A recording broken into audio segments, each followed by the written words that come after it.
Hi, welcome to another video. Over the last couple of videos, we've been talking a lot about DeepSeek V4 Flash. First, the 0731 update that massively upgraded its agent capabilities, and then how to use it cheaply through command code. But there was always one thing missing in the DeepSeek story, and that was a proper first-party coding agent. Anthropic has Claude Code, OpenAI has Codex, Google has their thing, and DeepSeek users have always had to plug the API into third-party tools like Klein, OpenCode, Kilo, or command code and hope the harness plays nice with the model. Well, that gap is now basically closed because DeepSeek's official API docs now have a dedicated integration page for a tool called Reasonix. And this is the most official kind of integration DeepSeek has ever had for a coding agent. So let's talk about what it is, how it works, and how you can set it up. But before we do that, let me tell you about today's sponsor, Outskill. So a few weeks ago, Anthropic did something that no AI company wants to do. They pulled one of their own models off the internet, worldwide overnight. The model was Claude Fable 5. Was it too powerful?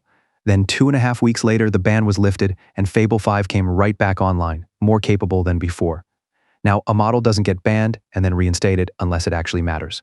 That's exactly the kind of power sitting inside Claude right now. And to be honest, most people are barely using 1% of it. That's why Outskill is running a free 2-day AI Claude-a-thon this weekend from 10 a.m. to 7 p.m. EST. It's a full deep dive into Claude models and 10+ other AI tools.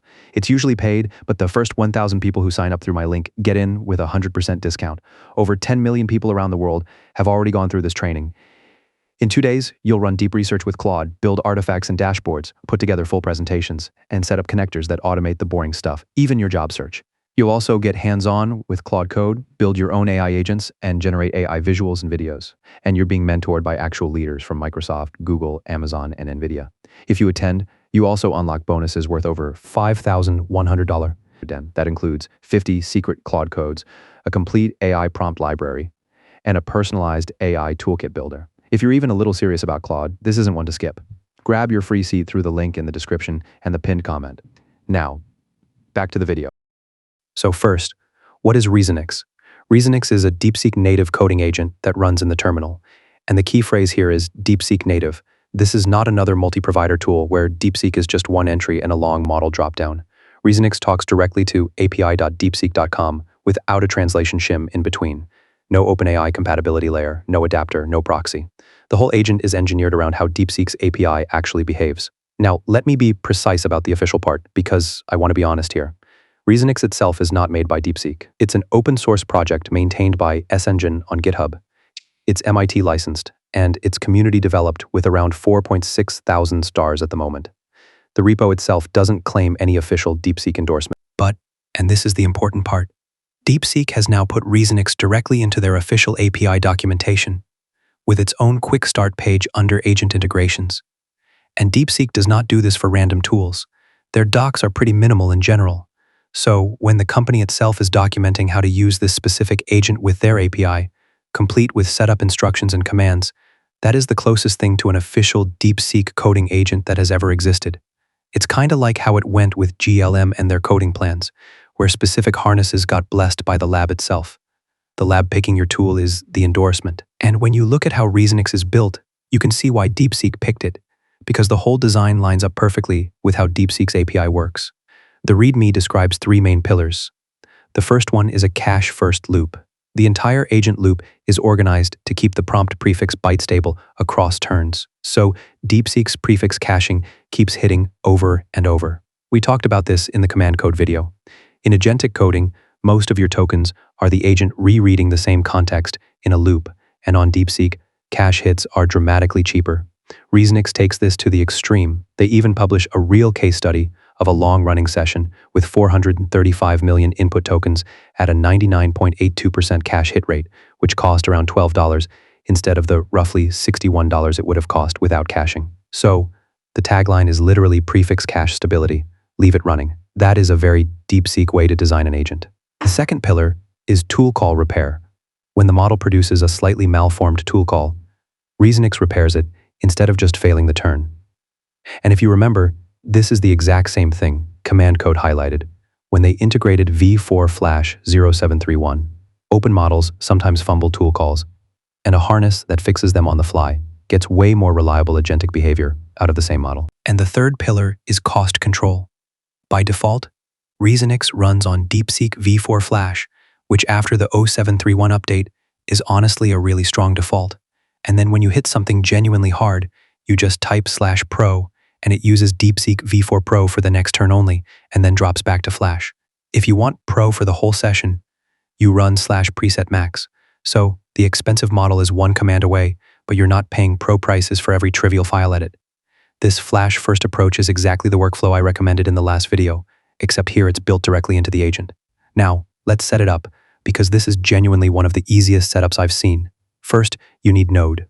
The official DeepSeek docs say Node 20.10 higher, while the GitHub README asks for Node 22. So just grab a recent Node version and you're fine. On Windows, you'll also want Git for Windows. Then, get your API key from the DeepSeek platform. And then, you literally just go to your project folder and run npx Reasonix code. That's it. No global install needed, no environment variables. The first run opens a built-in configuration wizard that asks for your API key and stores it in your home folder in .reasonix/config.json. If you prefer a proper install, you can also run npm install-g Reasonix and then just run Reasonix code in your project. There's also Reasonix chat for plain conversation without any false system access. Reasonix run with a task in quotes for one-shot commands, and Reasonix update to upgrade itself, and inside a session, /help shows you the full command reference. Now, feature-wise, this thing is surprisingly complete for a community project. Edits are done as search and replace proposals that you review and approve with /apply, so the agent isn't silently rewriting your files. There's a plan mode for thinking before doing. There are persistent per workspace sessions, so you can leave a project and come back to where you left off. You get MCP support over STDO, SSE, and HTTP, so you can hook in external tools. There's a skills system where you can create markdown-based skills with /skill new, and they can run inline or as subagents. There's a memory system with user, project feedback, and reference memory types. There are lifecycle hooks for shell commands and workspace scoped permissions. It even has some stuff the big tools don't have. There's built-in web search through Mojik, SirixNG, or Metaso. There's semantic code indexing that can run through a local Ollama model or any OpenAI-compatible endpoint. There's a pre-release desktop client built on Tauri with multi-tab support. And in a very Chinese ecosystem move, there's a QQ messaging integration, so you can literally connect a session with /QQ Connect and talk to your coding agent remotely through QQ. That one made me smile, to be honest. One thing I do want to be upfront about is what Reasonix is not. The project has an explicit non-goals list. It is DeepSeek only by design. No multi-provider support, no IDE integration, no air-gapped mode. They position this as a feature, not a limitation, because coupling to one backend is exactly what lets them do the byte-stable caching and the tool call repair so aggressively. But it does mean this is not a Claude code replacement for everyone. If you want one tool that hops between 10 providers, this is not it. This is for people who have decided that DeepSeek is their daily driver and want the harness that squeezes the most out of it. So, how does this fit into the bigger picture? Well, to me, this is DeepSeek quietly assembling the full stack. First, the 0731 update turned V4 Flash into a legit agentic model. Then they adapted it for the Responses API and Codex. And now their official docs are pointing people to a DeepSeek-native agent with Flash as the default and Pro 1 command away. And with the official DeepSeek V4 Pro release supposedly coming ASAP, Reasonix is sitting right there as the tool that's already wired for it with the /pro command ready to go. So what's the verdict, if you ask me? If you're using DeepSeek models as your main driver, Reasonix is now the most aligned harness you can get, and the fact that it's featured in DeepSeek's own API docs means the model is very likely being tuned and tested against this kind of loop going forward. It's free, it's MIT licensed, it's a 2-minute setup with NPX, and the cache-first design directly translates into real money saved. I'd still say try it next to command code if you want plans and credits instead of paying the API directly. But as a pure DeepSeek setup, this is the one to watch now. Overall, it's pretty cool. Anyway, let me know your thoughts in the comments. If you liked this video, consider donating through the super thanks option or becoming a member by clicking the join button. Also, give this video a thumbs up and subscribe to my channel. I'll see you in the next one. Until then, bye.